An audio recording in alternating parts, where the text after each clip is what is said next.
एक असाइनमेंट मिलेगी ताकि आप लोग प्रैक्टिस कर सकें उसे। तो फिर देखते हैं कि वेब कैसे वर्क करती है। नेटवर्क, अच्छा लेट सपोज ये ना आपका कंप्यूटर है, इस पे इसे ब्राउज़र समझ लें लेट्स को, जिससे आप करते हैं मोस्टली रिक्वेस्ट वगैरह करते हैं।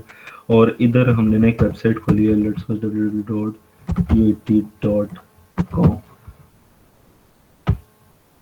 कि एक मिनट है, इसे इस तरह करने की बजाय ना एक लाइन लगा लेते हैं।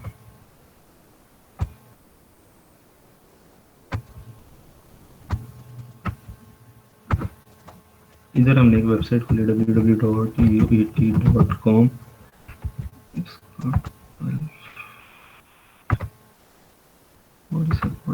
अच्छा, अब जब ये हमने अपने ब्राउज़र पे लिखते हैं ना, तो उसके बाद क्या प्रोसीजर होता है? उसके बाद ये होता है कि जो रिक्वेस्ट है ना, ये HTTP रिक्वेस्ट होती है बेसिकली प्रोटोकॉल। और ये एक वेब सर्वर के पास जो यानी कि इसके बैकएंड पे, तब जो एक वेब सर्वर भी इधर कर लेते हैं। जो वेब सर्वर होता है ना, ये एक वेब सर्वर आ गया, इसे कर लेते हैं थोड़ा सा बड़ा।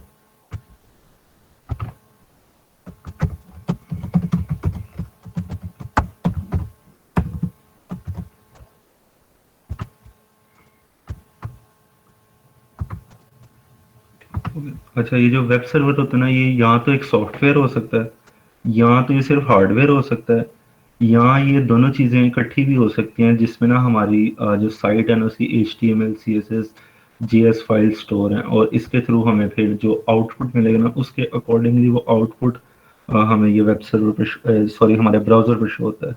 लेकिन ना इसमें जो स्टोरेज मेथड है ना, वो ये है कि जो हमारी फाइल्स है ना, वो एक तरह से ना एक आईपी एड्रेस के अलोंग स्टोर होती हैं, कि वो अगर हम एक प्लेन स्ट्रिंग भेजेंगे ना, जैसे ये है www.uit.com, तो फिर वो उसे समझ नहीं लगेगी और हमें कोई रिजल्ट नहीं मिलेगा। तो आईपी एड्रेस की फॉर्म में ना वेब सर्वर रीड करता है, और उस आईपी एड्रेस के अकॉर्डिंगली ना वो हमें आगे से रिस्पॉन्ड करता है, और जो हमारी HTML CSS और JS फाइल्स होती हैं वो भेजता है। लेकिन ना जो आईपी एड्रेसेस होते हैं ना, वो एक नहीं रह सकते, यानी कि अगर आप किसी एक साइट का ना एक नहीं याद रख सकते, वो चेंज होता है, लोकेशन के हिसाब से चेंज हो जाता है, आपके इंटरनेट का जो ISP है उसके हिसाब से चेंज हो जाता है। तो इस चीज़ के लिए ना एक और सर्वर होता है जो इन दोनों के ना बीच में लगा होता है, उसे कहते हैं DNS सर्वर। लेट सपोज ये एक DNS सर्वर है। इस DNS सर्वर का ना ये काम होता है कि जो हमारी रिक्वेस्ट होती है ना, जैसे uit.com, उससे ना इसे ना एक आईपी एड्रेस में कन्वर्ट कर देना है DNS सर्वर ने।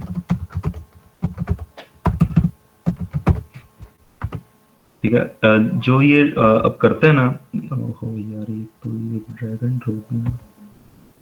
अब ये जो करता है ना, ये बेसिकली करता है बैकवर्ड फॉर्म में, इनके पहले .com, फिर UAT, फिर www।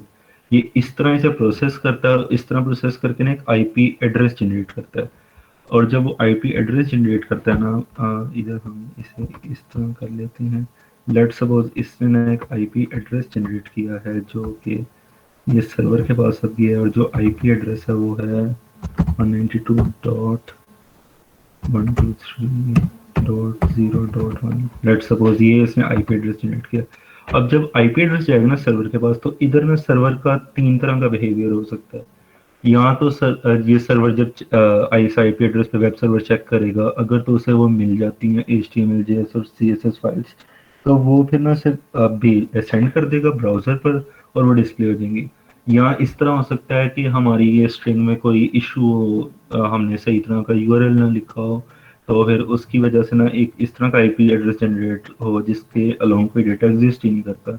इस सिनेरियो में हमारे पास 404 का एरर आता है, इनकी साइट नॉट फाउंड। और एक और इसमें पॉसिबिलिटी हो सकती है कि आई जो हमारा वेब सर्वर है ना, उसमें कोई इशू आया हो, किसी वजह से वो डाउन हुआ हो, तो इस केस में ना फिर होता है F500 का एरर, जो कि होता है internal server error. Let suppose अब इधर आ गया कि 300 वो हमारा मिल गया, आईपी एड्रेस मैच करा, तो फिर ये ना जितनी भी उस आईपी एड्रेस पर HTML CSS और JS फाइल्स होंगी ना, इधर का क्या लिख लेते हैं,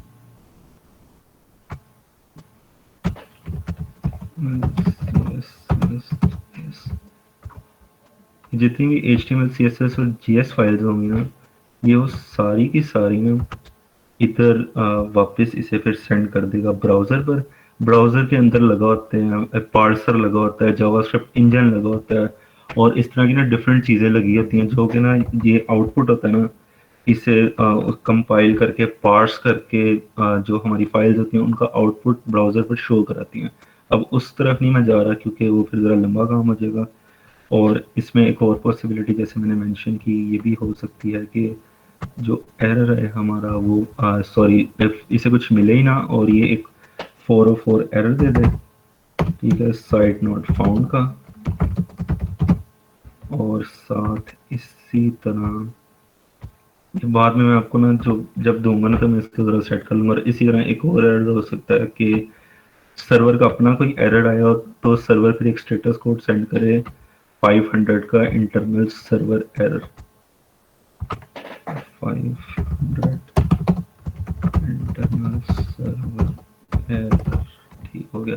अभी जब मैं आपको दूंगा ना तो मैं इसे ज़रा सेट सुट कर लूँगा।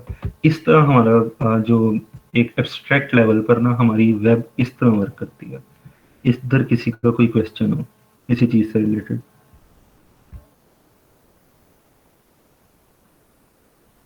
तो फिर हम आगे मूव करते हैं।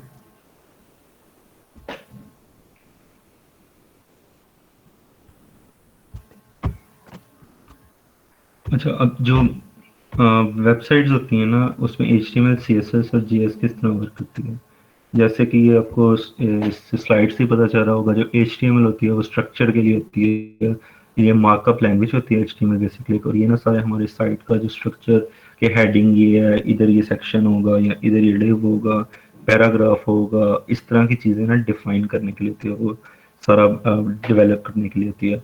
और जो CSS होती है ना वो इस चीज़ को जो हम स्ट्रक्चर डिफाइन करते हैं ना उसे ब्यूटीफाई करने के लिए होती है। कलर ये होगा उसमें, उसका बैकग्राउंड इस तरह का होगा और इस तरह की चीज़ें। और जो जावास्क्रिप्ट होती है ना वो हमारी साइट्स में फंक्शनैलिटी और इंटरेक्टिविटी के लिए होती है। जैसे आप इधर स्लाइड में देख सकते हैं कि जो स्पाइडरमैन है वो पता नहीं शायद डांस कर रहा है। तो अब हम आते हैं इधर ना, अब हम एक छोटी सी ये टेम्पलेट मैंने उठाया था एक जगह से, तो ये डेवलप करेंगे और इसमें मैं आपको छोटी छोटी चीज़ें बताऊंगा साथ। बल्कि ना एक इमेज खोलने की बजाय ना इसे मैं ब्राउज़र पर खोल लेता हूँ।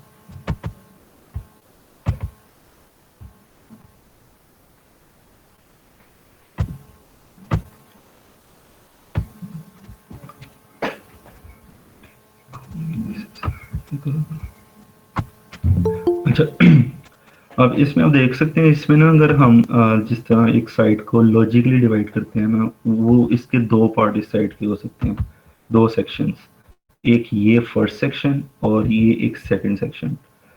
अब हम यहाँ तो इस तरह कर सकते हैं कि हम दोनों सेक्शन इकट्ठे कोड करें। वैसे बेटर ये होता है कि आप एक सेक्शन पहले कर लें फिर नेक्स्ट पर मूव करें। अब हम ये फर्स्ट सेक्शन कोड करेंगे, तो इसमें हम देख सकते हैं, एक अगर हम देखें एक नैव बार है, एक इमेज है और ये लेफ्ट पर थोड़ा टेक्स्ट है। अब अगर हम इसे डिवाइड करें तो हमारे इस सेक्शन में फर्दर दो सेक्शंस बन सकते हैं, एक ये नेविगेशन बार का सेक्शन और एक ये इमेज और टेक्स्ट वाला सेक्शन। तो ये मैं खोलता हूँ अपना VS कोड, मैंने इसमें पहले से एक index.html फाइल बना दी है, तो ये मैं एमिट यूज़ करूँगा इसमें। ठीक है, अब जो इसके ना आगे ये HTML का मैं अगर आपको बेसिक्स और स्ट्रक्चर बताऊँ, ये जो फर्स्ट है ना डॉक टाइप, क्योंकि HTML ना एक डॉक्यूमेंट की फॉर्म में होती है।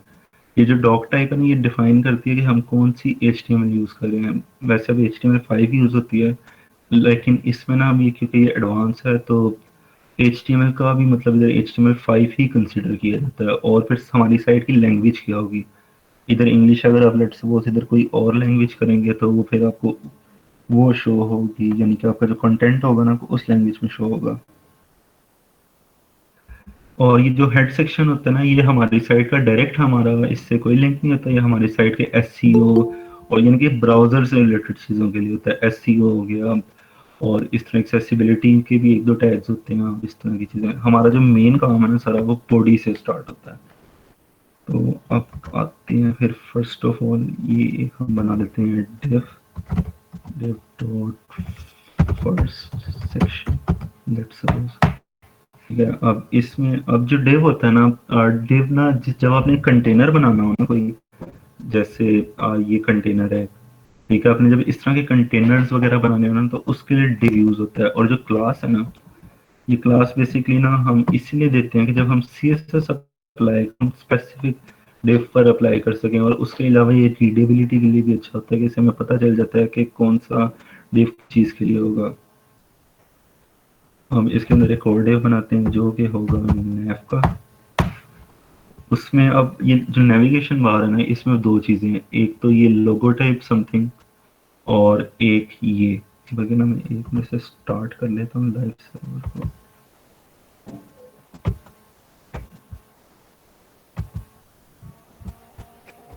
ठीक होगा, इसमें कुछ आता है।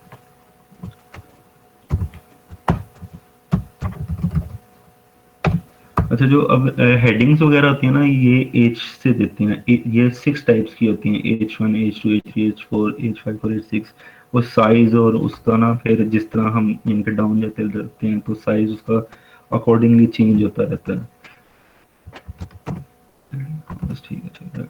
अच्छा, तो अब ना जो HTML में ना बेसिकली दो टाइप्स के एलिमेंट होते हैं। एक होता है ब्लॉक लेवल एलिमेंट और एक होता है इनलाइन एलिमेंट। जो ब्लॉक टाइप का एलिमेंट होता है ना,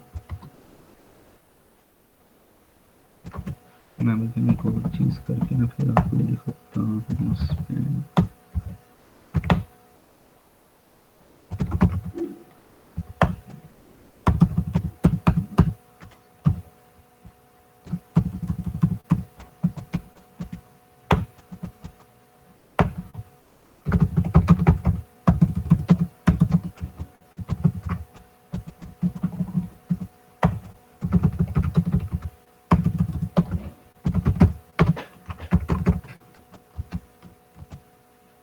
अच्छा, अब HTML में ना दो टाइप्स के एलिमेंट होते हैं, एक होता है ब्लॉक एलिमेंट और एक होता है इनलाइन एलिमेंट। जो ब्लॉक एलिमेंट होता है ना, वो ये होता है कि जैसे लेट्स सपोज आप इधर देख सकते हैं ना।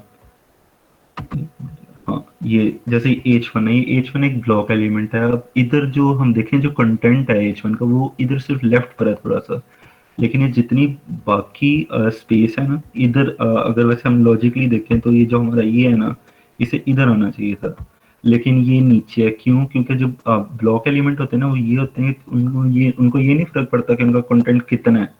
उन्होंने पूरे का पूरा अपना ये जो स्पेस होती है ना, उसे वो ऑक्यूपाई करना होता है।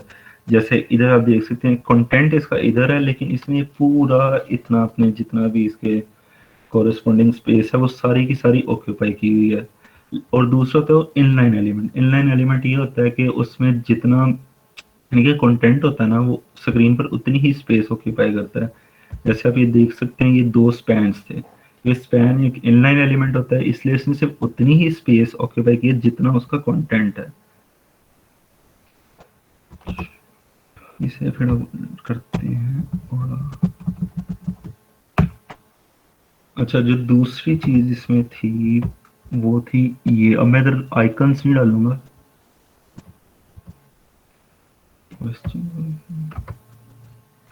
अच्छा, ठीक है।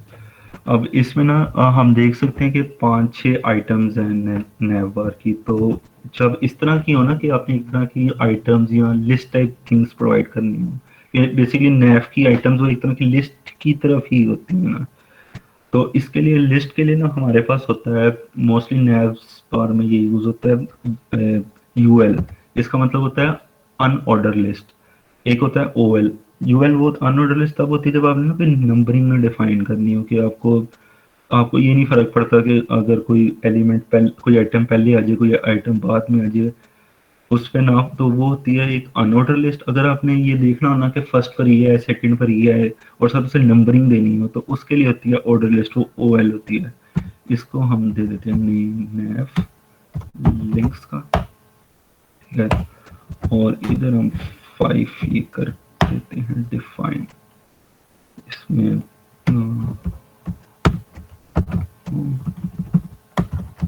About about price.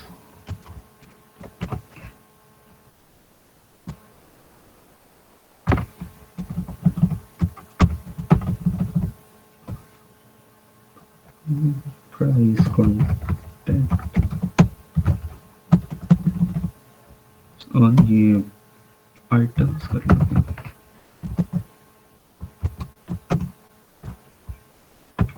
आप ये देख सकते हैं कि ये पूरा इस तरह आ गया। अब हम आते हैं इसकी सीएसएस में।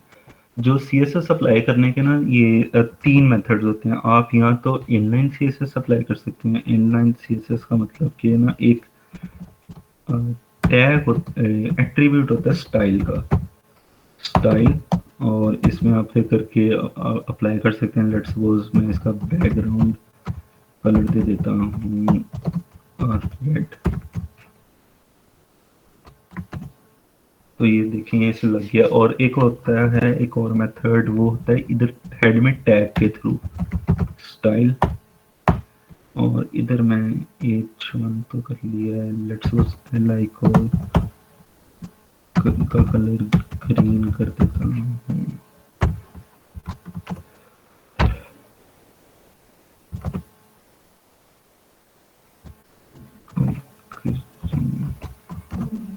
ठीक है, ये देखें। लेकिन जो रेकमेंडेड और एक और होता है कि हम एक एक्सटर्नल स्टाइल शीट में सारा अपना सीएसएस का स्टाइल लिखें और उसे इधर हम यानी कि ऐड कर दें।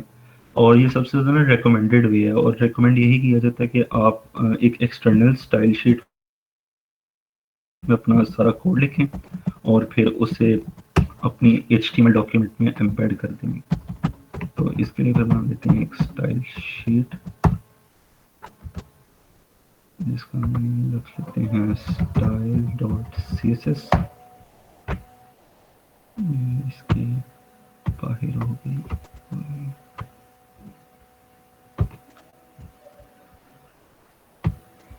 इधर अब मैं देता हूँ फर्स्ट सेक्शन।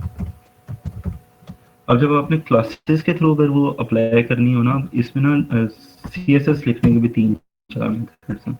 आप डायरेक्ट इस तरह किसी पर्टिकुलर टैग पर लिख सकते हैं, लेकिन इसका ये नुकसान होगा कि जितने भी आपके होंगे ना H1 पूरी आपकी यानी कि वेबसाइट में, उन सब पर ये पर्टिकुलर स्टाइल अप्लाई हो जाएगा, जो कि बिल्कुल भी सही नहीं है। तो इसलिए रिकमेंड ये किया जाता है कि आप ना क्लासेस देकर उसको आगे से उसमें स्टाइल्स लिखें। जैसे हमारा फर्स्ट सेक्शन,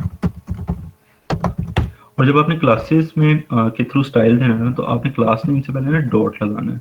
ये रिप्रेजेंट करता है कि ये क्लास है। ये दो तरह की ना इसमें चीजें होती हैं किसी पर्टिकुलर एलिमेंट को ना टारगेट करने के लिए। एक होती है क्लास, सेकंड होती है आईडी। उसको हम वैसे आईडी से तो नाम से तो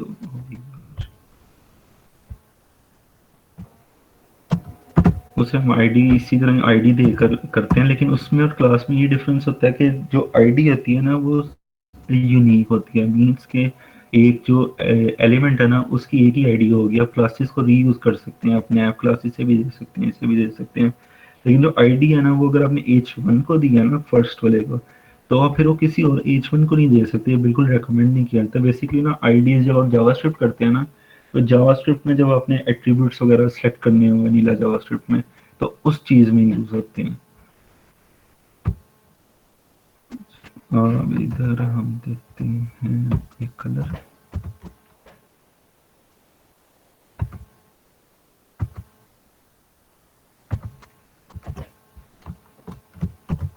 बैकग्राउंड पर आपने कलर देना ना, तो उसके लिए प्रॉपर्टी है बैकग्राउंड कलर। कुछ लोग सिर्फ बैकग्राउंड करके यानी कि उस पर कलर दे देते हैं, चल वो जाता है।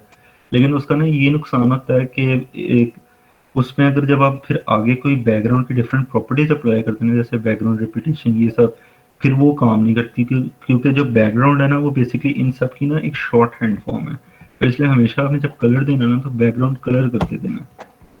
और इधर मैंने पेस्ट कर दिया। अच्छा, अब ये हो गई मेरी ये। अब मैंने ना इसे अपनी इसके साथ लिंक करना है HTML के साथ।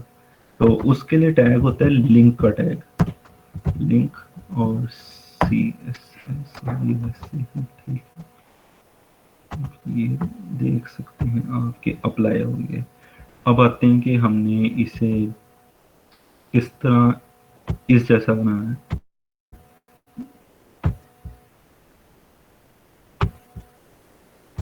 पहले हम इस पर आते हैं। अगर हम देखें इधर इसके साथ इसका फॉन्ट डिफरेंट है। सेकंड, इसमें एक रेड कलर का स्टैरिक है। जब आपने ये कोई एक पर्टिकुलर ये 2-3 वर्ड्स हो ना उसका कलर या उस पे कोई स्पेसिफिक चीज़ अप्लाई करनी हो, तो उसके लिए ना ये होता है स्पैन आप यूज़ करते हैं उसके अंदर इस तरह करके। इसमें बस अब मैं स्टैटिक दे दूँगा और सिंपली अब जब मैंने जो करना है ना उसमें मैं सिर्फ स्टैटिक को का कलर चेंज कर दूँगा। मेरा ये जो पोफो है वो उसी तरह रहेगा। लेकिन उससे पहले आप क्योंकि ये मैं ये नहीं चाहता कि वो सब पर अप्लाई हो जाए, तो मैं करूँगा इस तरह के जो डॉट नैव है ना, यानी कि जो नैव है हमारी, उसके चाइल्ड में जो h1 है ना, उस पर ये प्रॉपर्टीज अप्लाई हो। ये जो ये इसे कहते हैं CSS सिलेक्टर। ये सिलेक्टर हम ना डिफरेंट तरह के हो सकते हैं, स्टैटिक होता है, ये होता है, प्लस होता है, और इस तरह जो ये वाला सिलेक्टर होता है ना, इसका मतलब होता है कि जो इसके लेफ्ट पर है ना, उसके क्या कहते हैं इसे, चाइल्ड एलिमेंट्स जितने भी हैं, या जोन सा उसका चाइल्ड एलिमेंट है ना, ये वाला जैसे h1 इसका, उस पर ये वाला स्टाइल अप्लाई हो जाए। तो इसमें h1 पे जो स्पैन है, हम स्पैन को लेदर क्लास देकर भी कर सकते हैं, लेकिन वो अब ज़्यादा बेटर है कि आप एक्सप्लोर भी इस तरह कर लेंगे। उसका कलर कर दो रेड, और इसका कलर हो गया रेड। इसका फॉन्ट साइज हमें करना है चेंज। अच्छा, अब जब आपने फॉन्ट्स वगैरह को करना हो ना, फॉन्ट्स वगैरह को साइज चेंज करना हो, उसका फैमिली चेंज करनी हो, उसके अलावा उसका वेट वगैरह करना, उसके लिए जितनी भी प्रॉपर्टीज होंगी ना तकरीबन एज इट इज ही है। उसमें बस बैक पर ना फॉन्ट लगेगा। जैसे अब हमने फॉन्ट चेंज करना है ना, तो उसके लिए फैमिली फॉन्ट फैमिली ये मेरे ख्याल से है कर्सिव। इसे हमें कर लूँगा।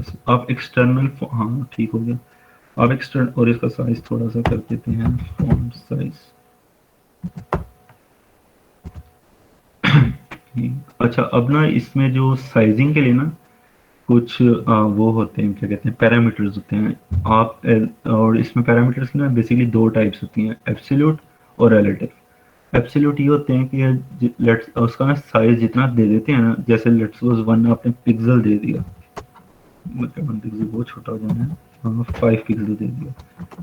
अब इसमें ये जो 5 पिक्सल है ना, ये चाहे आप 4K स्क्रीन पर देखें, चाहे आप फ़ोन स्क्रीन पर देखें, चाहे आप किसी भी स्क्रीन पर देखें, इसमें इतना ही रहना है। लेकिन कुछ होते हैं रिलेटिव, उसमें आ जाता है रैम, आ जाता है एम, आ जाता है परसेंटेज, आ जाता है व्यू पोर्ट, आ जाता है व्यू पोर्ट हाइट विड्थ आ जाते हैं। इनका ये था कि जिस तरह स्क्रीन का साइज चेंज होता है ना, ये उस तरह चेंज होते हैं। जैसे अगर मैंने फ़ॉन्ट साइज लेट्स सपोज 5% दिया ना, तो मोबाइल पे परसेंटेज चेंज होगी, वो उसके अकॉर्डिंगली छोटा हो जाएगा। 4K स्क्रीन पर चेंज होगी, वो उसके अकॉर्डिंगली बड़ा हो जाएगा। मैं वैसे मोस्टली रैम यूज़ करता हूँ। जो 1 रैम होता है ना, वो होता है मेरे ख्याल 16 पिक्सल के बराबर होता है, या जो भी आपके ब्राउज़र का वो हो। इसे मैं कर लेता हूँ 1.4 रैम, और ठीक है। अच्छा, अब ये चीज़ ना हमने इधर लेकर जानी है, ये जो हमारी पूरी ये है। इसमें ना पहले तो होता था, यानी कि आपको पोजीशंस की प्रॉपर्टीज होती थी, पोजीशन एब्सोल्यूट और रिलेटिव वगैरह करके, या फिर कॉलम्स की एक होती थी CSS प्रॉपर्टी, वो यूज़ करके ये सब करना पड़ता था। लेकिन ना अब आ गया हुआ फ्लेक्स बॉक्स, और बस खैर काफ़ी देर से हो गया, तो उस फ्लेक्स बॉक्स की वजह से ना ये सब चीज़ें ना बहुत सिंपल हो गई हैं। अगर मैं आपको फ्लेक्स बॉक्स की ना पहले वो यूज़ कर लेते हैं, डॉट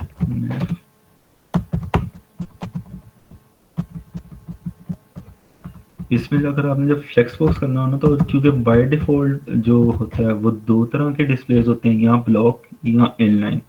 उसका डिस्प्ले करेंगे फ्लेक्स। ये आप देख सकते हैं नीचे से इस तरह आ गया है। ये वाला क्यों है? क्योंकि जो फ्लेक्स बॉक्स की डिफ़ॉल्ट डायरेक्शन होती है ना, वो होती है रो। अब फ्लेक्स बॉक्स होता क्या है, इसकी मैंने एक स्लाइड डाली थी, हाँ ठीक है। जो फ्लेक्स बॉक्स होता है ना, उसकी कुछ टर्मिनोलॉजीज़ हैं, वो अगर आपको समझ लग जाएगा, आपको अभी फ्लेक्स बॉक्स समझ आ जाएगा। जो और इसका कंटेनर होता है ना, जो कि हमारे इस केस में ज़रा आपको भी खोल लेते हैं।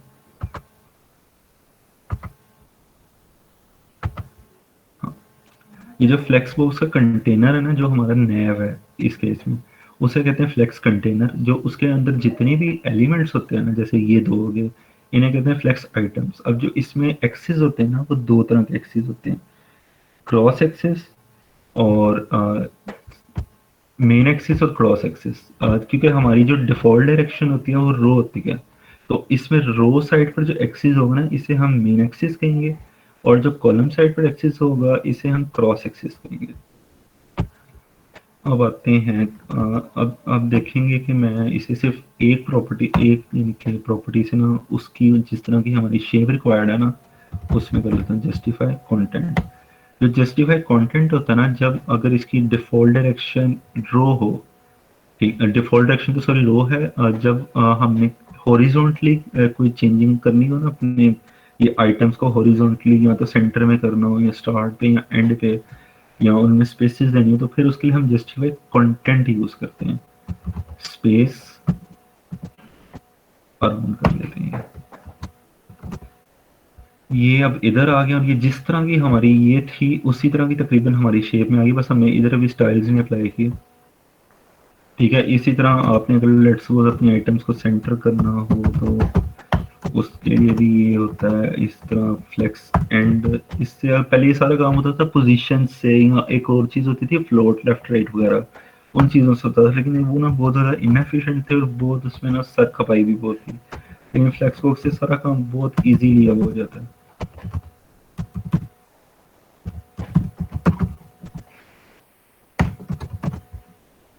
अच्छा, अब आते हैं इस तरफ।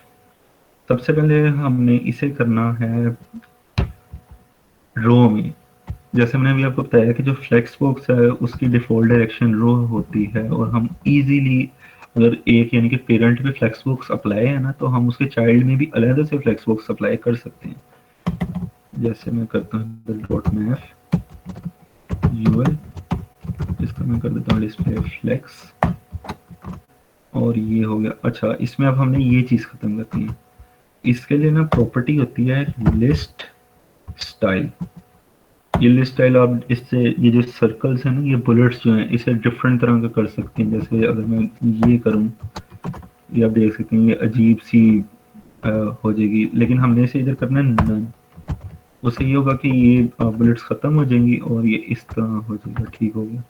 अब इसमें हमने देना है गैप, तो उसके लिए भी फ्लेक्स बॉक्स में हमें मार्जिन और पैडिंग वगैरह देने की कोई ज़रूरत नहीं। उसके लिए फ्लेक्स बॉक्स में एक प्रॉपर्टी है गैप, उसे हम सिंपली अब जितना मर्जी इधर अपने हिसाब से रख सकते हैं। इधर मैं रख देता हूँ लेट्स सपोज 1 रैम ज़्यादा हो जाएगा, 0.8 रैम कर देते हैं, और ये इसमें इजीली गैप आ गया। अच्छा, अब आप लोग ने एक चीज़ नोट कर रहे होंगे, ये ब्राउज़र की जो साइड्स हैं इनमें स्पेसिस हैं, वाइट स्पेसिस हैं। ये भला क्यों होती है? ये ब्राउज़र की अपनी मार्जिन और पैडिंग होती है। ठीक है, इसे ख़त्म करने के लिए हमने ये करना होता है कि हमने एक सिलेक्टर लिखना होता है स्टार। इसके अंदर हम जो भी लिखेंगे ना, जो भी CSS लिखेंगे, वो हमारी पूरी की पूरी वेबसाइट पर अप्लाई होगी। इसमें हम कर देंगे मार्जिन 0 और पैडिंग भी 0। मार्जिन पैडिंग क्या होती है मैं आपको थोड़ी देर में बताता हूँ। इससे ये होगा कि जो हमारी डिफ़ॉल्ट जितनी भी होंगी ना पैडिंग और मार्जिन, वो सब ख़त्म हो जाएंगी, और ये सारी की सारी स्पेसिस वगैरह का भी इशू ठीक हो जाएगा। अब तकरीबन ये उस जैसा बन ही गया। थोड़ा सा इसका साइज और थोड़ा सा फॉन्ट कर लेते हैं चेंज।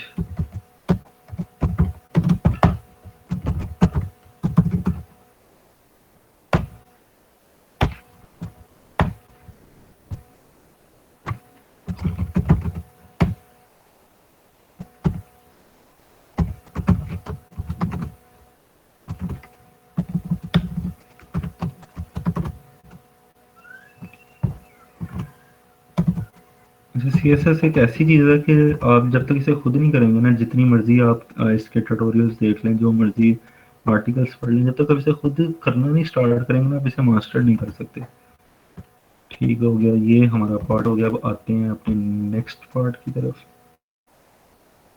अच्छा, अब इधर आप देख सकते हैं ये भी एक कंटेनर है, उसके अंदर आगे से दो कंटेनर हैं। एक कंटेनर पर इमेज है और एक कंटेनर पे टेक्स्ट वगैरह लिखा है। अब इधर ना दो चीज़ें हो सकती हैं, यहाँ तो हम एक बैकग्राउंड इमेज अप्लाई कर सकते हैं, ठीक है, और उसके ऊपर टेक्स्ट लिख सकते हैं, या हम एक सेपरेट इमेज लगा सकते हैं एक कंटेनर में। तो हम इमेज लगाएंगे सेपरेट ही, क्योंकि बैकग्राउंड इमेजेस के ना बहुत ज़्यादा इश्यूज होते हैं, और उसके अलावा मेरे पास इस तरह की कोई बैकग्राउंड इमेज है भी नहीं। तो फिर लिखते हैं इधर, ये अब हमारा तकरीबन नैव से अब हम ये बाहर लिखेंगे, क्योंकि हमारी नैव बार बन गई है। डेव डॉट, इसका क्या नेम रखना चाहिए, डेव डॉट मेन सेक्शन, इसमें आगे से दो से डेव मल्टीप्लाई बाय 2 इमेज।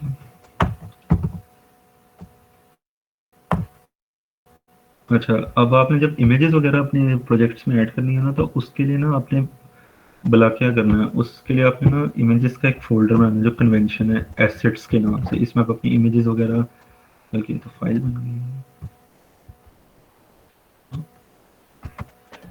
इसमें आप अपनी इमेजेस वगैरह सब कुछ रख सकते हैं। और अपनी इमेजेस वगैरह आपने एक्सटर्नल फॉन्ट्स वगैरह रखे हैं वो, और इस तरह अगर कोई वीडियो वगैरह वो सब रख सकते हैं। मैंने कर दिया कॉपी, ये आ गई इमेज, इसका हो गया।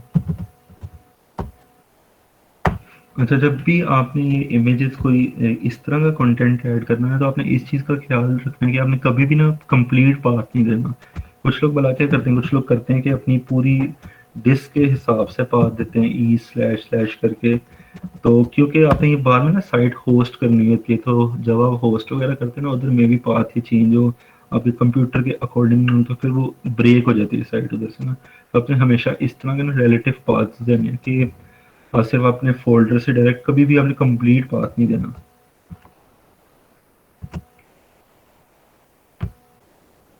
ओके, अच्छा, ये है वो ये स्टेमिंग कटिंग जो डिजिटल।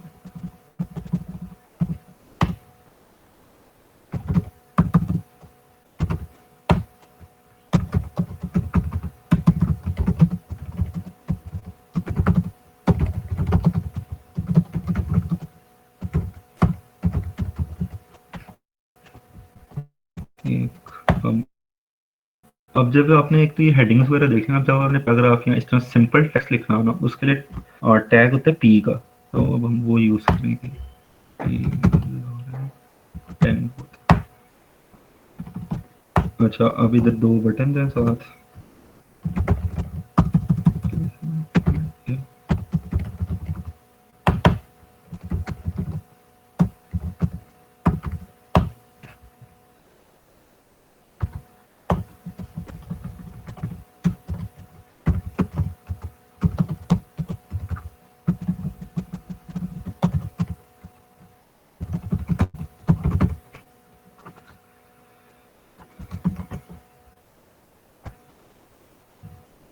अब ये फिर उसी तरह ही तकरीबन हो गया पहले की तरह। अब इसे हमने करना है दोबारा रो में, हम फिर फ्लेक्सबॉक्स यूज़ करेंगे।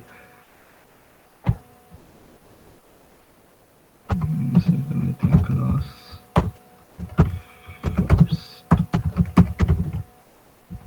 ओहो फॉर सेक्शन।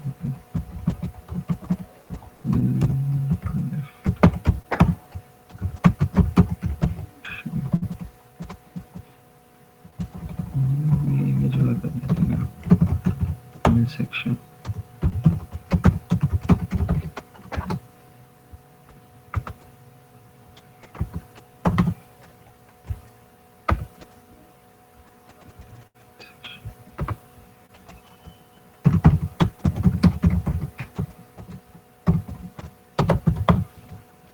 डिस्प्ले इसको कर देते हैं हम फ्लेक्स, और इसमें थोड़ी सी हम अप्लाई कर देते हैं margin top, let's suppose 5। Okay, ठीक है। अच्छा, अब जो मार्जिन होती है ना, वो बेसिकली ये होती है कि मैं इसे आपको और करके दिखा देता हूँ।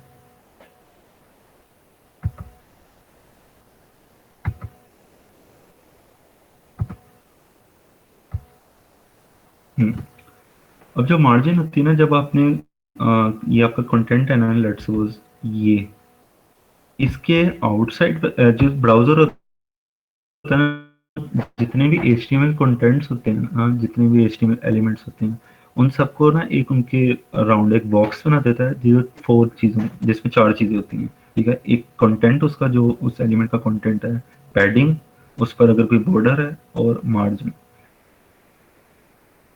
जो मार्जिन होती है ना, इसे कहते हैं CSS बॉक्स मॉडल। ठीक है, जो मार्जिन होती है ना, वो होती है जो बॉक्स के आउटसाइड जितनी भी अगर हम कोई एक्स्ट्रा स्पेसेस देते हैं, जैसे मेरे ख्याल से इधर वैसे आनी तो चाहिए है कि नहीं, पता नहीं लगा कि नहीं। ठीक है, जो पैडिंग होती है, जब हमने इनर देना हो ना किसी चीज की, इनर स्पेसिंग देनी है, उसके कंटेंट को उसके अराउंड थोड़ी सी स्पेस देनी है, फिर हम पैडिंग देते हैं। और जो बॉर्डर है वो आगे हम बटन से जब पर आते हैं ना, तो आपको ज्यादा उसका अच्छे से आइडिया हो जाएगा। अब ये जो पोर्टल है वो तो तकरीबन हमारी उस जगह पर आ गया जहाँ हमें चाहिए थी, लेकिन हमने अब इस कंटेंट को इस तरह करना है। अब इसे करने के भी ना 2 मेथड्स हैं। या तो हम जो इसकी विड्थ है ना, ये इन चीज़ों की विड्थ, वो एक और होता है, तो लेफ्ट सेक्शन,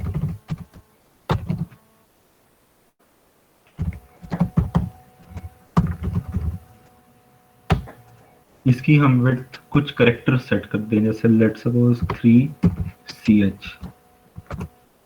ये अब आप देख सकते हैं कि बिल्कुल इसकी विड्थ इस तरह होंगे कि एक लाइन में, या आप कह सकते हैं कि उसके जो एक वो है, एक ही सिर्फ लेटर आ सकता है। लेकिन ये एक अच्छा वे नहीं है, इससे हमारी यानी कि जब साइट का लेआउट चेंज होना ना, जैसे डिवाइस चेंज होगा, तो उसके हिसाब से फिर ये बड़ा मिसबिहेव कर सकता है, अजीब सा भी आ सकता है। तो इसके लिए ना हम फिर ये करते हैं कि इस सबको ना एक और डिव में रैप कर लेते हैं, ये जितना भी ये हमारा है। ठीक होगा,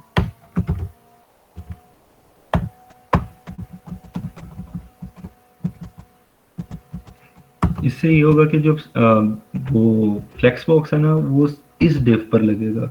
और ये जितना हमारा ये है ना, ये पूरे का पूरा ना एक बॉक्स इस बॉक्स के अंदर कंसिडर होगा। तो इसकी हम फिर सिंपली विड्थ कर लेते हैं, जो हमारा ये डिव होगा।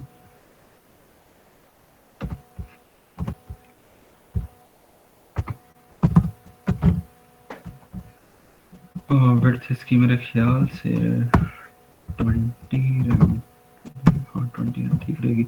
अच्छा, अब ये है ना, इसका एक ये नुकसान हो सकता है कि इसमें इसके साथ साथ ना, इसके जो ये वाले भी है ना, ये जो बटन्स खड़े हुए हैं, इस पर भी CSS अप्लाई हो जाए। तो इस चीज को अवॉइड करने के लिए ना, CSS की कुछ वो होती हैं स्पेसिफिक, कोई स्पेशल से करेक्टर्स होते हैं, जैसे जिसे हम बगैर क्लासेस के ना एक पर्टिकुलर डिव या पर्टिकुलर आइटम पर अप्लाई कर सकते हैं, जैसे चाइल्ड फर्स्ट चाइल्ड है कि जो इस लेफ्ट सेक्शन का डिव का फर्स्ट चाइल्ड है ना, मीन्स कि जो इस लेफ्ट सेक्शन का फर्स्ट डिव है, उस पर सिर्फ इसमें जो लिखी जाएगी, सिर्फ उस पर वो CSS अप्लाई हो।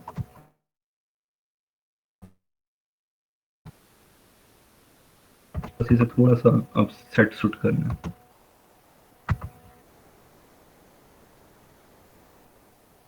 लेफ्ट सेक्शन के डिव पर ही अप्लाई की। अच्छा, एक मिनट,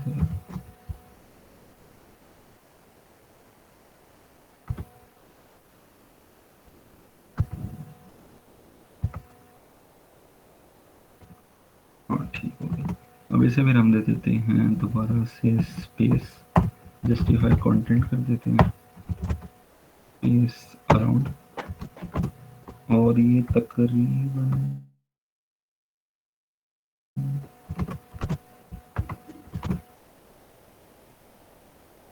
इसे थोड़ी सी मार्जिन भी दे देते हैं। तो क्या ना, इसमें इस तरह करते हैं, लेफ्ट सेक्शन ये ठीक होगा, लेफ्ट सेक्शन के डेफ में अप्लाई करेंगे।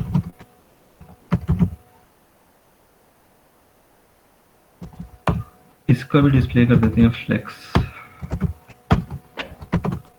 अच्छा ठीक है, अब ये अगर आप देख सकते हैं तो हमारी ना तकरीबन ये पूरी ये हमारी ना पूरी की पूरी ये अजीब सी मैसी सी होती है, क्योंकि इसकी जो डिफ़ॉल्ट डायरेक्शन है वो रो है। तो इसे हम अब चेंज करेंगे।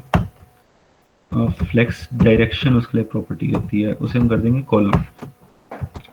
अब ये वापस पहले जैसी हो गया, ठीक। लेकिन इसमें ना अब जब हम ये फ्लेक्स डायरेक्शन को कॉलम करते हैं ना, जैसे मैंने आपको बताया था कि ये इसका मेन एक्सिस ये होता है, क्रॉस एक्सिस ये होता है, ये फिर उल्टा हो जाता है। यानी कि जब हम डायरेक्शन को कॉलम कर देंगे, उससे ये होगा कि जो अब रो है ना, रो हमारा क्रॉस क्रॉस एक्सिस है, और जो कॉलम है वो हमारी मेन एक्सिस है।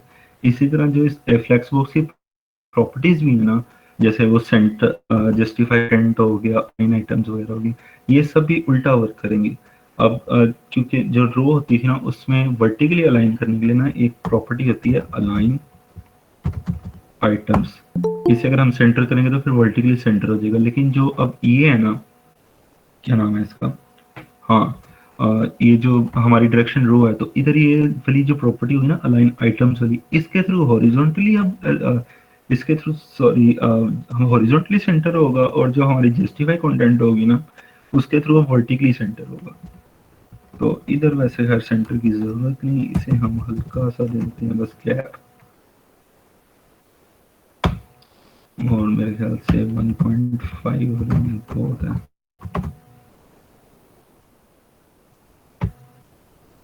ठीक हो गया। थोड़ा सा इसका फॉन्ट भी चेंज कर देते हैं, वही पुराना कर देते हैं फिर।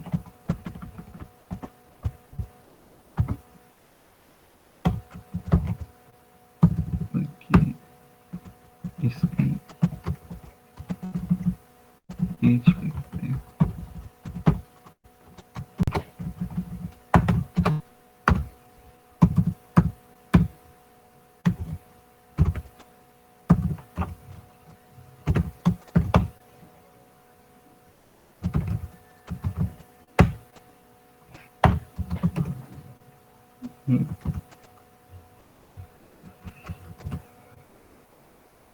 ठीक हो गया। अब हम आते हैं बटन्स पर। हमने बटन्स का एक डेफ पहले ही बनाया था। अब सी एस एस लिखने का ना एक ये है कि जहाँ आपकी सी एस एस, आपने ना सी एस एस को रिपीट नहीं करनी। बेसिकली ये प्रोग्रामिंग का ही प्रिंसिपल है, कि don't repeat yourself dry principle. इसमें ये होता है कि जहाँ यानी कि सिमिलर प्रॉपर्टीज ना जिन चीज़ों में, उनकी एक बेसिक सा टेम्पलेट सा बना लें, और सिर्फ उधर से यूज़ करें, बार बार ना लिखें। वो भी इसी प्रिंसिपल पर काम करती है। तो इस तरह हम करेंगे कि जो सिमिलर प्रॉपर्टीज होंगी ना इन बटन्स में, वैसे किसी का क्वेश्चन है अभी तक?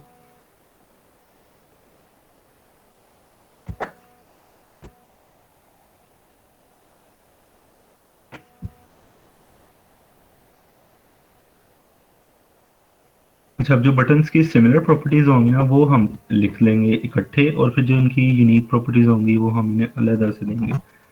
तो फिर दोबारा डॉट लेफ्ट सेक्शन, बल्कि नहीं सॉरी, इस तक तो हमने बटन्स का वो किया ही हुआ था, उससे डिफ को क्लास दी थी।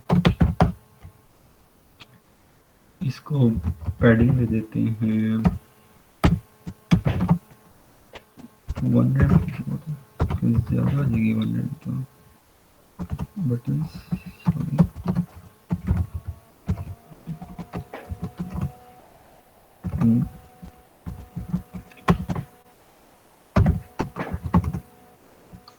Hello hello sir.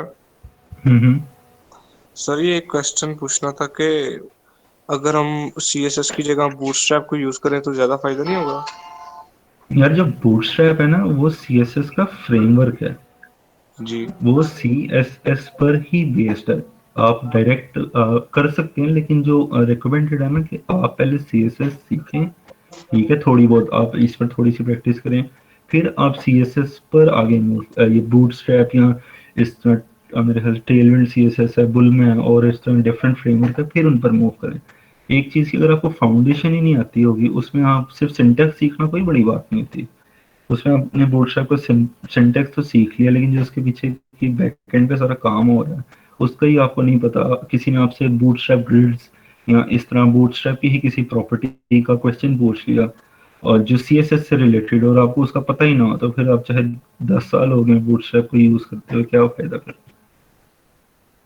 Bootstrap framework है, आप फ्रेमवर्क्स पर तब मूव करते हैं जब आप उसकी फंडामेंटल चीजें सीख लेते हैं। जी। तो सर ये हम्म। सीएसएस भी मैंने सीखी हुई है, लेकिन बूटस्ट्रैप से रिस्पॉन्सिव होती है ना वेबसाइट। हम्म। तो यार यानी कि देखो ना, जो सीएसएस है ना उसे रिस्पॉन्सिव करने के लिए होती है मीडिया क्यूरीज। जी। बूटस्ट्रैप के भी बैकएंड पर मीडिया क्यूरीज ही लगी होती हैं। ठीक है, हाँ जी। आपने देखा होगा आप बूटस्ट्रैप में क्लासेस इंपोर्ट करते हैं, वो जी। उसकी बीटीएन वगैरह क्लासेस होती हैं। तो उन बीटीएन वगैरह क्लासेस जो भी होती हैं उनके उन क्लासेस के बैकएंड पे इसी तरह सीएसएस ही लिखी होती है। उसमें बस वो आपको एक एब्स्ट्रैक्शन प्रोवाइड कर देते हैं कि आपको टाइम वगैरह ना आपका ज़्यादा लगे। आप सिंपल वो सीडीएन से बूटस्ट्रैप इंपोर्ट करें और उसकी क्लासेस यूज़ करके अपनी साइट डेवलप कर लें। प्रोफेशनल जी। लाइफ में इतना यानी कि इस तरफ नहीं आ पाते, डायरेक्ट आपको नहीं लिखनी पड़ती सीएसएस। आप यहाँ तो प्री प्रोसेसर इसका होता है वो यूज़ करते हैं, इसी तरह कोई फ्रेमवर्क यूज़ करते हैं। लेकिन अगर आपको इन चीज़ों का जो बेसिक्स हैं उन्हीं का ही नहीं पता होगा, तो फिर आपके लिए ज़्यादा प्रॉब्लम तब होगी, क्योंकि मोस्टली जो आपके इंटरव्यूज वगैरह भी होंगे ना, वो इनकी चीज़ों की फाउंडेशन और फंडामेंटल सही होंगे। जी। तो हाँ होप्स आपको इसका आंसर बेटर तरीके से मिल गया होगा। जी। अच्छा ठीक हो गया, इस पर पैडिंग थोड़ी सी कर लेते हैं और काम। ठीक है, अब आप देख रहे हैं जो हम पैडिंग डाल रहे हैं ना, पैडिंग से ये हो रहा है कि जो कंटेंट के अंदर वाली चीज़ है वो ग्रो कर गया, लेकिन अगर हम इधर मार्जिन अगर मैं करूँ ना,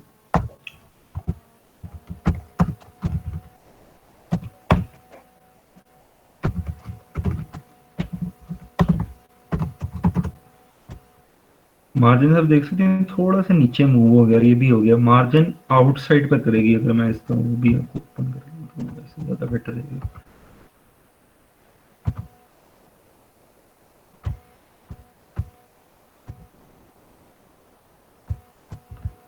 ये देखिए, ये कंटेंट है, ये अंदर उसके पैडिंग है, और ये बॉर्डर भी मैंने डाला नहीं, और ये मार्जिन है। मार्जिन आउटसाइड पर होती है, पैडिंग इनसाइड पर होती है, इनसाइड होती है। ये पैडिंग और मार्जिन में डिफरेंस है, बड़ा बेसिक सा डिफरेंस है जो काफी लोगों को काफी कंफ्यूजिंग सा लगता है। मेरे ख्याल से बटन्स की बस और ठीक है। अब जब आपने बटन्स की ये एजेस वगैरह को राउंड करना हो, ये सब करना हो, उसके लिए होता है बॉर्डर रेडियस। और इसे आप अगर 50 कर देंगे तो एक सर्कल बन जाएगा, और इस तरह डिफरेंट चीजें। मेरे ख्याल से इधर सही रहेगा, वरना ठीक रहेगा। बॉर्डर इसका कर देते हैं खत्म, और आउटलाइन भी खत्म कर देते हैं, थोड़ी सी से विड्थ दे देते हैं।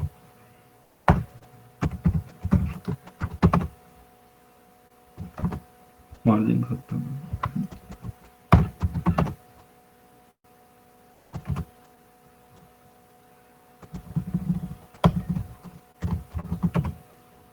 हाँ ठीक हो गया। अब ये थी हमारी यानी कि जो इसमें उसकी सिमिलर प्रॉपर्टीज थी ना, वो हमने इस तरह असाइन कर दी। अब इसका कलर भी सिमिलर होगा, जैसे हम देख सकते हैं इधर ये डिफरेंट कलर्स हैं और उसमें बॉर्डर है। इसके लिए अब हम ना ये अलहदा से देंगे, क्योंकि आपने ना जो सिमिलर चीज़ें हैं ना, उसे आपने एक ही जगह लिख लेना है, और उससे फिर इस तरह से अब इस तरह दो मेथड्स हैं। यहाँ तो ना आप एक ये बटन्स को ना एक न्यू क्लास डिफरेंट क्लासेस दे दें दो, और उसमें फिर वो जो आप उसमें क्लासेस में अप्लाई करना चाहें वो कर सकते हैं। या फिर आप इस तरह कर सकते हैं कि आप वही फर्स्ट चाइल्ड और सेकंड चाइल्ड वगैरह वाले को यूज़ करके, जैसे इधर मैं करूँगा फर्स्ट चाइल्ड फर्स्ट बटन के लिए।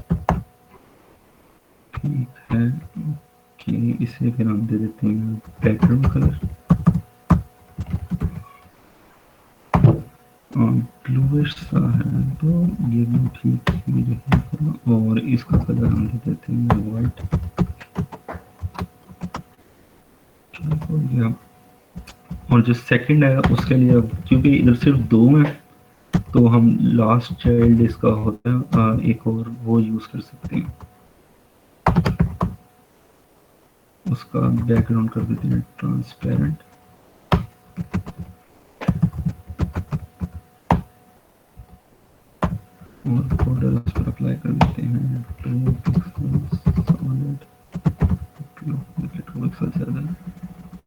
1 pixel is okay.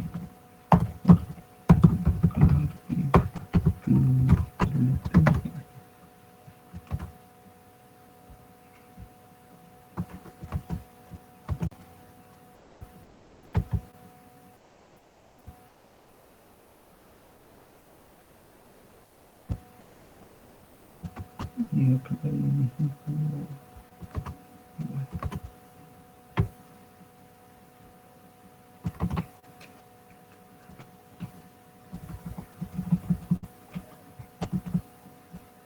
बटन से ये अप्लाई हो गया, ठीक हो गया। अच्छा यार, इसमें तकरीबन ऑलमोस्ट आपकी एक चीज़ रह गई, सॉरी। अब जब आपने देखा होगा, आप मोस्टली बटन्स पर जब इस तरह जाते हैं तो उसका कलर, या जैसे आप अपना माउस होवर करते हैं तो उसका कलर वगैरह चेंज हो जाता है, उसके अकॉर्डिंगली डार्क हो जाता है थोड़ा सा, या शेप कभी कभी चेंज हो जाती है। वो CSS में होती है हवर प्रॉपर्टी।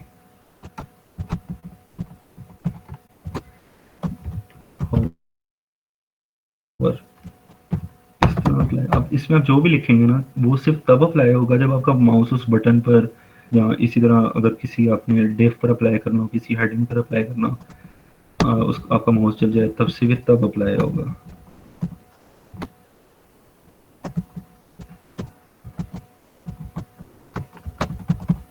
इसका थोड़ा सा कलर कर देते हैं डार्क।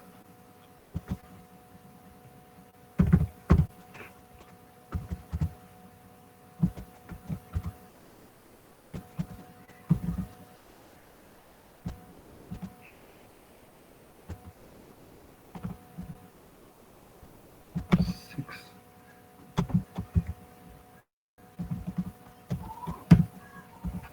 और वाइट ही रहने देते हैं। ये अब आप देख सकते हैं, और इसका साथ कर्सर कर देते हैं।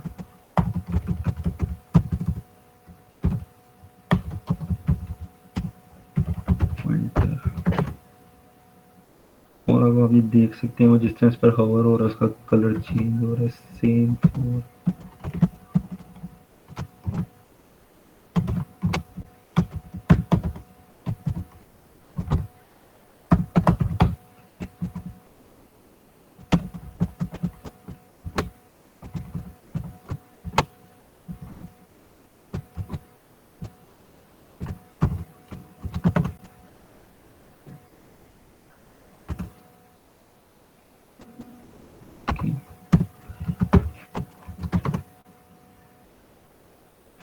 और तकरीबन सेम इसका। अच्छा, अब इसमें हम सेकंड पार्ट कर लें, लेकिन टाइम काफ़ी हो गया तो मेरे ख्याल से आगे मूव कर जाना चाहिए। ये भी सिंपल ही है, आपने बस इसमें ना, इसमें एक न्यू चीज़ है कि फ़ॉन्ट किस तरह होंगे, वो होंगे फ़ॉन्ट ऑसम से। उसके लिए आप फ़ॉन्ट ऑसम की वेबसाइट पर जाएंगे, मैं आपको खोल के दिखा देता हूँ। और इसमें ना इनके CDN के लिए अप्लाई करेंगे, वो इजीली आप उससे अपने रजिस्टर करेंगे तो आपको मिल जाएगा। और आपने फिर सिंपल ये करना है कि आपने ना जोन सा वो इमोजी होगा ना, जो सर्च बार भी होगा, आपने सॉरी वो जोन सा आइकन होगा, उससे सिर्फ सर्च करना और आप इजीली अप्लाई कर सकते हैं। मेरे ख्याल से टाइम और लग जाना अगर हम इधर भी करने बैठ गए तो फिर आगे हम मूव करते हैं, मेरे ख्याल से ज़्यादा बेहतर रहेगा। आपको किसी का इधर कोई क्वेश्चन किसी भी चीज़ से रिलेटेड?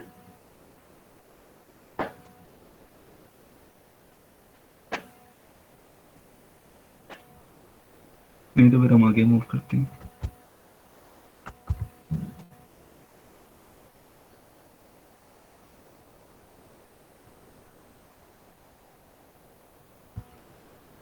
ठीक हो गया। अच्छा, अब जो एक ये तो हो गई, हमने अपनी साइट बना ली, लेकिन जो चीज़ें आपकी वेबसाइट को एक अच्छी वेबसाइट बनाती हैं वो होती हैं एक्सेसिबिलिटी, उसमें बेस्ट बेस्ट प्रैक्टिसेस यूज़ हुई हैं या नहीं, उसकी परफॉर्मेंस कैसी है, वो साइट रिस्पॉन्सिव है या नहीं। जैसे भी मैंने आपको बताया कि वो किसी ने पूछा था, रिस्पॉन्सिव भी होती है। रिस्पॉन्सिव ये होता है कि जैसे आपने, अगर मैं इधर दिखाऊं, इधर मैंने खुला नहीं हुआ, हाँ, ये जो आपकी साइट है ना वो हर स्क्रीन पर उसके अकॉर्डिंगली एक्ट करे। जैसे आप देख सकते हैं ये फ़ोन पर है, लेकिन फ़ोन पर ना ये इसका अजीब सा हो गया है, इसका सारा कंटेंट भी अजीब सा हो गया, इधर कलर नहीं अप्लाई हो रहा है। ये होती है साइट की रिस्पॉन्सिवनेस।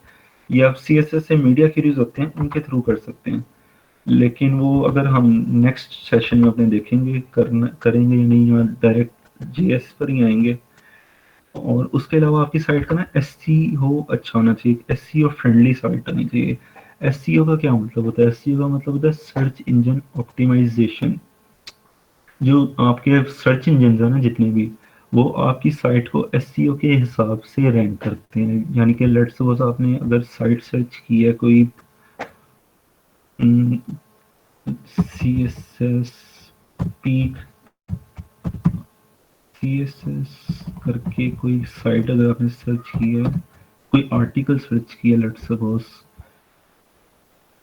तो ये देखें अब इधर W3 स्कूल आ रहा है, भला W3 स्कूल और इस तरह ये मोजिला के डॉक्स आ रहे हैं, उसके बाद ही कुछ आ रहा है, बल्कि पहले पूरे पेज पर यही आ रहा है। ये इसलिए आ रहा है क्योंकि ना इन साइट्स के एक तो इन साइट्स पर ट्रैफिक बहुत ज़्यादा होती है, ठीक है। उस ट्रैफिक के ज़्यादा होने की वजह से इस पर उस एल्गोरिथम जिसे वैसे रैंक करते हैं। सेकंड, इस साइट के एसईओज इम्प्रूव्ड हैं इन साइट्स के। और एसईओ आप किस तरह इम्प्रूव करेंगे? एसईओ इम्प्रूव करने के लिए ना इधर आप हेडर पर ना एक होते हैं, दो मेथड्स होते हैं। कुछ आप एक्सटर्नल टूल्स यूज कर सकते हैं, सेकंड होता है कि आप एचटीएमएल के थ्रू भी कर सकते हैं। एचटीएमएल में ना आपकी ये मेटा टैग्स होते हैं एसईओ के लिए, और भी होते हैं, जिसमें एक होता है डिस्क्रिप्शन का, ठीक है। फिर कीवर्ड्स का होता है, जो आप स्पेसिफिक कीवर्ड्स देखते हैं, जिन कीवर्ड्स के थ्रू आपको सर्च इंजन रैंक करते हैं। और इस तरह एक मेरे ख्याल से लैंग्वेज का भी नहीं, लैंग्वेज कंटेंट का होता है, और इस तरह और दो तीन चीज़ों का होता है। इन मेटा टैग्स के थ्रू ना आपकी साइट का एसईओ इम्प्रूव होता है और आपको सर्च इंजन वगैरह रैंक करते हैं। सेकंड, आप अब देखें, आपने अगर लेट्स सपोज देखना हो कि आप ये बेसिकली मेरे पोर्टफोलियो का, आपने अगर अपने ये टेस्ट करनी हो एसईओ वगैरह, तो इसके लिए ना क्रोम में एक बड़ा ज़बरदस्त टूल है। ये अपने अगर अपने साइट टेस्ट करनी हो, लेट्स मैं अपना अगर पोर्टफोलियो खोल लेता हूँ।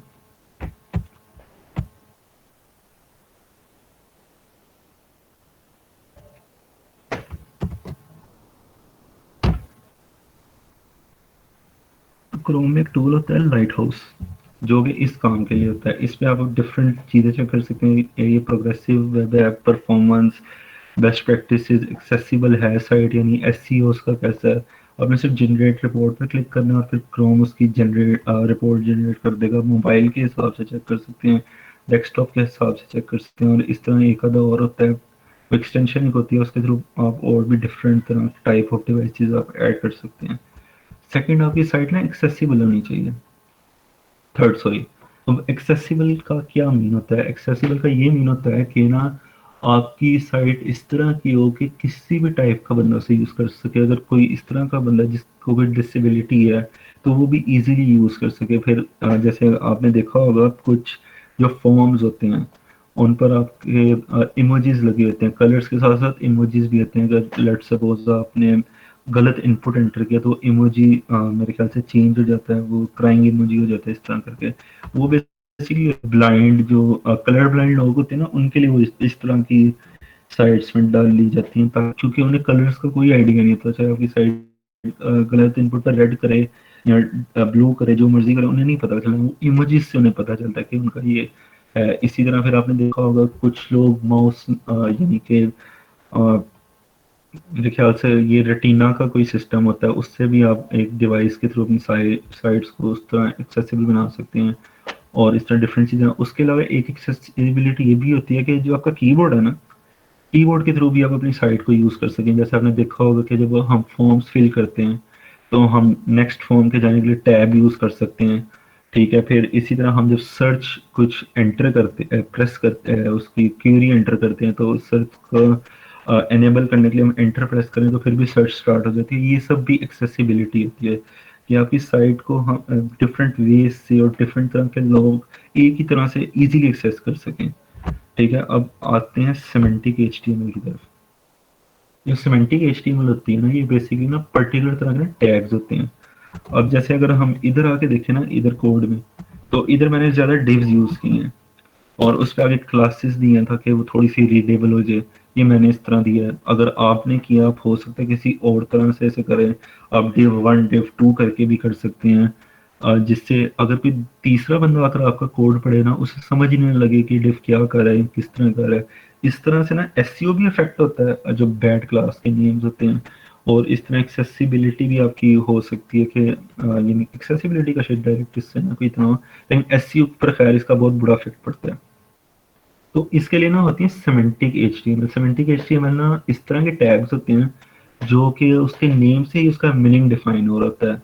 जैसे लेट्स सपोज इधर हमारी ये नैफ बार है ना, तो इसके लिए होता है ये नैफ का, सॉरी नैफ, ये नैफ का एक होता है, यार ये नीचे की नहीं चला, चलो खैर ये हो गया इस तरह। फिर अगर आपका फुटर है तो ये सारा काम डिव से भी हो सकता है, तो वो फुटर का हो गया। फिर इस तरह फॉर्म्स के लिए होते हैं, टेबल का होता है, और इसके अलावा आर्टिकल का होता है, और इस तरह डिफरेंट होते हैं ये। अब जब अगर आप इसे सर्च करें थोड़ा सा आपको ज़्यादा बेटर तरीके से आइडिया हो जाएगा। जैसे अभी डिव है ना, तो ये डिव की जगह अगर बेटर, हमने सेक्शंस की बात की थी, सेक्शन है, तो अगर हम एक सेक्शन इसे कर दें डिव की जगह, ये ज़्यादा रीडेबल रहेगा। लेकिन वो क्यों चल रहा, हाँ ये ज़्यादा इससे रीडेबल रहेगा। जो सेमेंटिक एचटीएमएल होती है ना, वो आपकी रीडेबिलिटी इंक्रीज करती है। उसके अलावा सिमेंटिक एचटीएमएल आपका एसईओ बहुत इम्प्रूव करती है, एसईओ पर बहुत अच्छा बेटर इफेक्ट होता है। थर्ड ये एक्सेसिबिलिटी के लिए बहुत अच्छी है, और उसके अलावा साइट की परफॉर्मेंस भी काफ़ी इंक्रीज करती है, क्योंकि जो सिमेंटिक एचटीएमएल है ना, ब्राउजर इंजन उससे ज़्यादा जल्दी कंपाइल कर लेते हैं एज कम्पेयर टू डिव या स्पैन। और ये W3 का स्टैंडर्ड भी है एक, मेरे ख्याल से 2016 में W3 ने अनाउंस कर दिया था कि जो आपने डिव या एक स्पैन तब यूज करना है जब कुछ और ना रह जाए यूज करने के लिए, यानी कि जब आप बिल्कुल ही किसी और चीज को यूज करने का कोई मकसद ही ना बन रहा हो, तब आपने डिव या स्पैन यूज करना है, नहीं तो आपने सिमेंटिक एचटीएमएल की तरफ ही जाना। और हमारा फिर ये आज का सेशन हो गया खत्म। किसी का कोई क्वेश्चन? नहीं तो फिर एंड करते हैं।